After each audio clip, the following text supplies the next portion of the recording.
Hello Gyanies, welcome to Gyanvah. In the previous videos, we understood how a device connects to the internet using DHCP, DNS, and NAT. We saw how a device gets an IP address, how a domain name is converted into an IP address, and how the router connects us to the internet. But now a very important question comes here.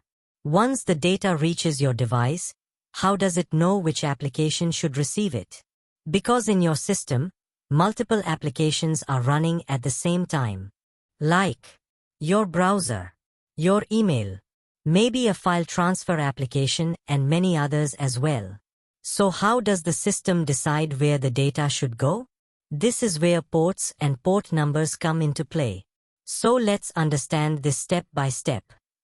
First question comes in mind is what is a port?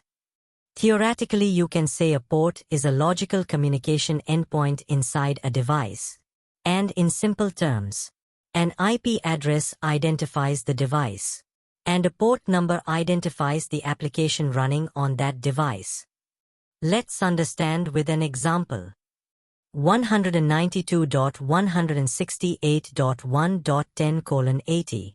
Here, the first part.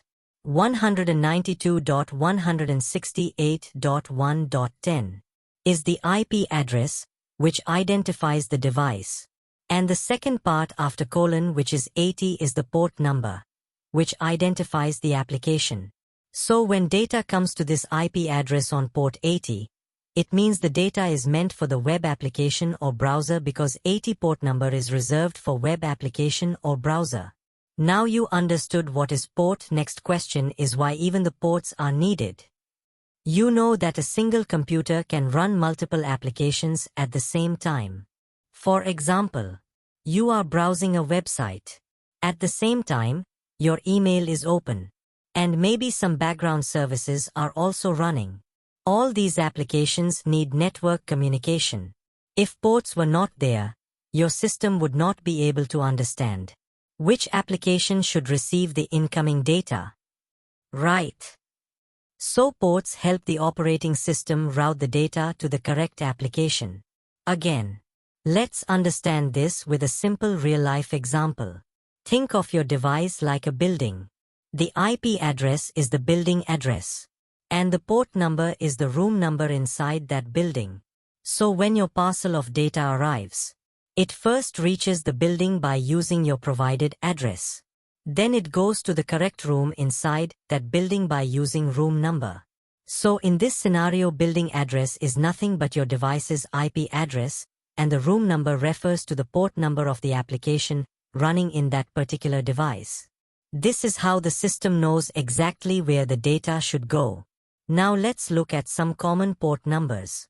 Some ports are reserved for specific services. Like HTTP, that is Hypertext Transfer Protocol, uses port 80. HTTPS, which is Secure HTTP, uses port 443. FTP File Transfer Protocol uses port 21. Similarly, SSH uses port 22. DNS uses port 53. And SMTP uses port 25. So when you open a website, if it is HTTP, it uses port 80. If it is secure HTTPS, it uses port 443.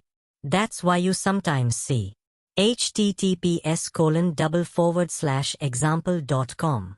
This means communication is happening over port 443. Now let's connect this with what we learned earlier. Ports work together with TCP and UDP protocols. When data is sent over the network, TCP or UDP carries the data. Port number tells which application should receive it.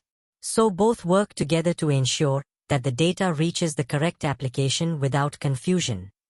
Now let's connect everything we have learned so far in networking. When you open a website, this is what actually happens. Firstly, device connects to Wi-Fi. Then, DHCP assigns IP address to that device. Then, DNS converts domain name of particular application to IP. Afterwards, router performs NAT, that is connect to, and public IP for internet connection. And at last, Port number delivers data to correct application. So ports are the final step that ensures data reaches the right place inside your device. Alright, so that's all about ports and port numbers. So in this video, we understood how ports and port numbers help deliver data to the correct application. If you found this video helpful, make sure to like the video, comment your thoughts, and share it with other Gyanies who want to learn networking. And don't forget to subscribe to Gyanvah for more concepts explained in a simple way. Thank you for watching. Keep learning, keep growing.